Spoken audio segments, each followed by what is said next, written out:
नमस्कार, मैं आपके साथ कहकशा और आप देख रहे हैं टाइम्स एक्सप्रेस। ओम बिरला अब दूसरी बार संसद के अध्यक्ष बन गए हैं, यानी कि स्पीकर पद पर बैठ गए हैं। लेकिन स्पीकर पद पर बैठते ही ओम बिरला ने एक बार फिर से अपने रंग दिखाने शुरू कर दिए हैं। ओम बिरला पर लगातार पिछले कार्यकाल में ये आरोप लगते आए थे कि ओम बिरला सिर्फ सत्ता पक्ष के ही स्पीकर दिखाई देते हैं, क्योंकि जिस तरीके से वो विपक्ष के माइक को म्यूट कर दिया करते थे, विपक्ष के नेताओं को सस्पेंड कर दिया करते थे, उससे यही जाहिर होता था कि ओम बिरला केवल सत्ता पक्ष के स्पीकर हैं। वो चाहते ही नहीं है कि विपक्ष सत्ता पक्ष के खिलाफ आवाज उठाए। ऐसे में अब देखिए, दूसरी बार भी ओम बिरला स्पीकर पद पर नियुक्त हो गए हैं। ओम बिरला को ध्वनि मत के जरिए स्पीकर पद पर बैठाया गया है।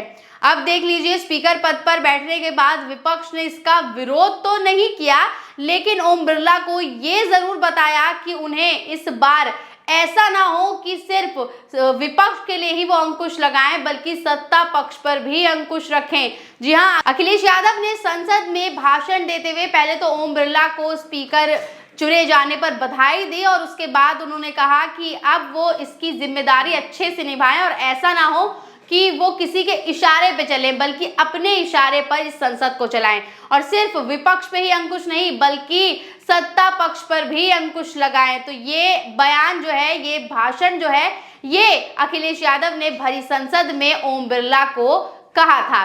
अब देख लीजिए, ओम बिरला ने अपना रंग दिखाने शुरू कर दिए हैं।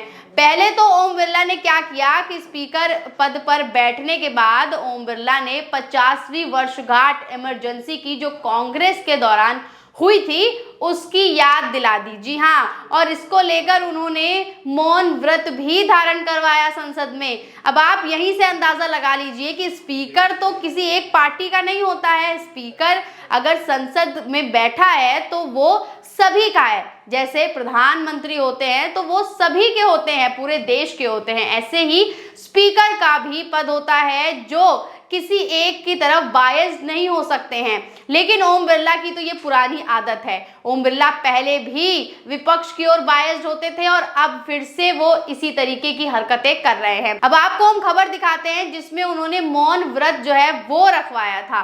देखिए, हिंदुस्तान की खबर है, इसमें लिखा हुआ है कि ओम बिरला ने आपातकाल पर रखवाया मौन तो विपक्ष करता रहा हंगामा, पहले ही भाषण पर भड़का। जब ओम बिरला ने आपातकाल को लेकर मौन कराया तो विपक्ष इस पर भड़का भी, उन्होंने विरोध भी जाहिर किया, लेकिन ओम बिरला को इससे क्या ही फर्क पड़ता है। वो तो सिर्फ एक ही पार्टी की ओर जाते नजर आते हैं और हमेशा बायस्ड ही होते हैं।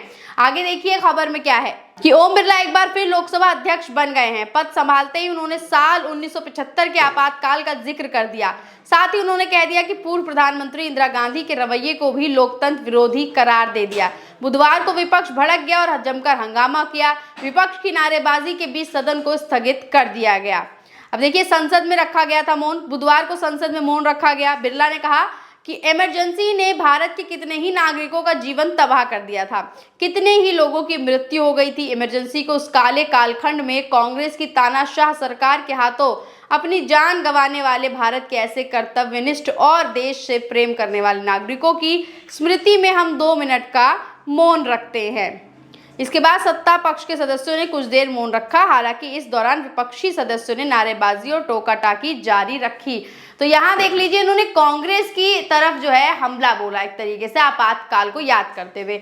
अब ये कहाँ तक सही है, ये लोकतंत्र में, संविधान में आखिर कहाँ तक सही है कि स्पीकर पद पर नियुक्त होने के बाद आप एक पार्टी के विरोध में कुछ बात कहते हैं या उनके विरोध में कोई भाषण देते हैं। तो यहाँ साफ तौर पर ये जाहिर हो गया कि ओम बिरला आज ही, यानी कि पहले दिन से ये दिखाने लग गए हैं कि भैया मैं तो बायस्ड ही रहूंगा। अब देख लिया ओम बिरला ने एक और क्या चीज की। ओम बिरला में इतना घमंड आ गया कि वो विपक्ष को, सांसदों को चेतावनी देते नजर आए। उनका वीडियो सोशल मीडिया पर खूब तेजी से वायरल हो रहा है। वीडियो में सुनिए वो क्या कह रहे हैं। एक मिनट बोलना, एक मिनट प्लीज, एक मिनट प्लीज बैठिए, प्लीज बैठिए, प्लीज। असाउद्दीन ओवैसी जी, एक मिनट बोलना, एक मिनट प्लीज बैठिए, बैठिए।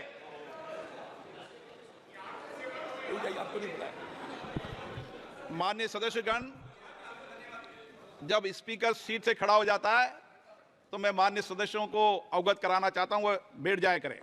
ये मैं पहली बार कह रहा हूं, मुझे 5 साल कहने का अवसर नहीं मिलना चाहिए। असाउद्दीन ओवैसी जी, सर मैं तो देखिए ये ट्वीट किया हुआ है एक यूजर ने, गौरव श्याम पांडे ने। उन्होंने लिखा है कि पहले ही दिन जब स्पीकर सीट से खड़ा हो जाता है तो माननीय सदस्यगण बैठ जाया करें। ये देखिए ये स्पीकर पद पर नियुक्त हुए ओम बिरला के शब्द हैं। इन्होंने कहा है कि जब स्पीकर सीट से खड़ा हो जाता है तो माननीय सदस्यगण बैठ जाया करें। मैं ये पहली बार कह रहा हूं, मुझे 5 साल कहने का अवसर नहीं मिलना चाहिए। और इनकी आवाज में देखिए किस तरीके का अहंकार भरा हुआ है। इन्होंने चेतावनी दे दी है कि अगर स्पीकर खड़ा हो जाए तो आप लोग खुद ही बैठ जाएं, और 5 सालों तक का इन्होंने चेतावनी दे दी है कि 5 सालों में ये बात मुझे दोबारा दोहरानी ना पड़े। तो देख लीजिए आखिर किस तरीके से पहले ही दिन ओम बिरला ने अपने रंग दिखाने शुरू कर दिए हैं।